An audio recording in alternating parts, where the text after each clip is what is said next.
जय हिंद दोस्तों। अगर आपके सामने किसी को चोट लग जाए और उसका खून रुक ही नहीं रहा है तो क्या आप जानते हैं आप क्या करेंगे? उस वक्त में हर एक सेकंड बहुत कीमती होती है। आज मैं आप लोगों को बताऊंगा हेमरेज या खून का बहना, इसके बारे में। कैसे हेमरेज होता है, क्या करना चाहिए, कितने प्रकार का होता है, उसमें इमीडिएट फर्स्ट एड के बारे में आज मैं बताऊंगा। तो बने रहिए वीडियो में।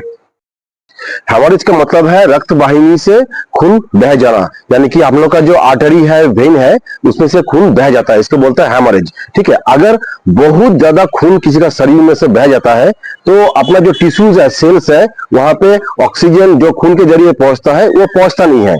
तो इस स्थिति में इंसान को शॉक हो जाता है एंड इस केस में इसको बोलता है हाइपोवोलेमिक शॉक, जो कि जिंदगी ले सकता है। टाइम पे अगर इलाज ना हो तो डेथ भी हो सकता है ड्यू टू हेमरेज। तो अब 3 प्रकार का होता है, या तो एक्सटर्नल हेमरेज जो हमको दिख जाता है, या फिर इंटरनल हेमरेज जो शरीर के अंदर में होता है, जो हमको दिखता नहीं है। नंबर 2 होता है ब्लड वेसल्स के टाइप के ऊपर में। अगर किसी का सिरा कट गया, यानी कि आर्टरी कट गया, तो होता है, उसको बोलता है आर्टेरियल हेमरेज। वो क्या होता है ना, उस टाइम में जो खून है ये फिनकी से निकलता है, बहुत तेजी से निकलता है और ब्राइट रेड कलर का होता है। नंबर 2 होता है वेनस हेमरेज, जो कि अगर वेन कट जाता है तो उसमें से निकलता है, खून का स्पीड स्लो होता है और जो ब्लड का कलर है वो रेड होता है, ब्राइट रेड नहीं होता है। और नंबर 3 होता है कैपिलरी हेमरेज, जो अगर खून कट जाता है तो खून जो निकलता है बूंद बूंद बूंद बूंद निकलता है। जैसे किचन में अगर चाकू से हाथ कट गया तो हल्का ऊपर से कट गया, ये सब कैपिलरी हेमरेज है। इसके अलावा टाइम का जो गैप है वो देखते हुए हेमरेज 3 टाइप का होता है। एक होता है आपका प्राइमरी हेमरेज, जो कट गया तुरंत खून निकला, तो इसको प्राइमरी हेमरेज।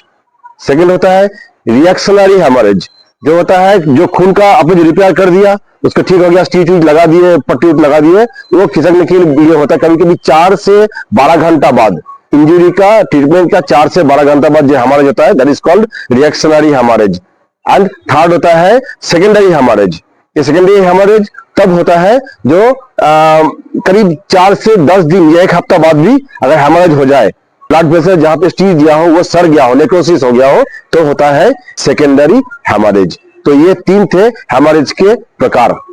बाहरी चोट तो दिख जाता है, जैसे एक्सटर्नल जो हेमरेज है वो आपको दिख जाता है, बट इंटरनल जो haemorrhage that is very deadly, वो दिखता नहीं है। जो डॉक्टर साहब या नर्स या फिर जो मेडिक्स है, ये इसका जो साइन एंड सिम्टम्स वो देखते हुए इसका डिटरमाइन करता है कि हेमरेज इंटरनली तो कहीं नहीं हो गया। क्या होता है, जो फेस है, जो पेशेंट के जो चेहरा में पीलापन आ जाता है, चेहरा पेल हो जाता है। नंबर 2 पल्स यहां से चेक करते हैं, पल्स रैपिड होता है एंड जो ब्रीथिंग बहुत फास्ट हो जाता है।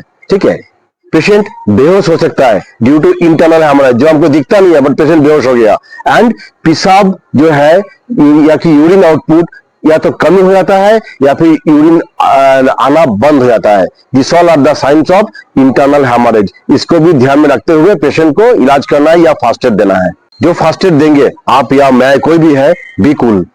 खून बह रहा है बट आप अपना ब्रेन को, दिमाग को संतुलित रखिए एंड पेशेंट को ट्रीटमेंट पे हाथ लगाइए। Apply direct pressure on the part, जहां पे चोट लगा है वहां पे डायरेक्ट हाथ से प्रेशर दे दीजिए, उसमें ही काफी ब्लड रुक जाएगा। उसके बाद में उसके ऊपर टाइट से बैंडेज या ड्रेसिंग कर सकते हैं, कर दीजिए टाइट से, तब भी ब्लड रुक जाएगा।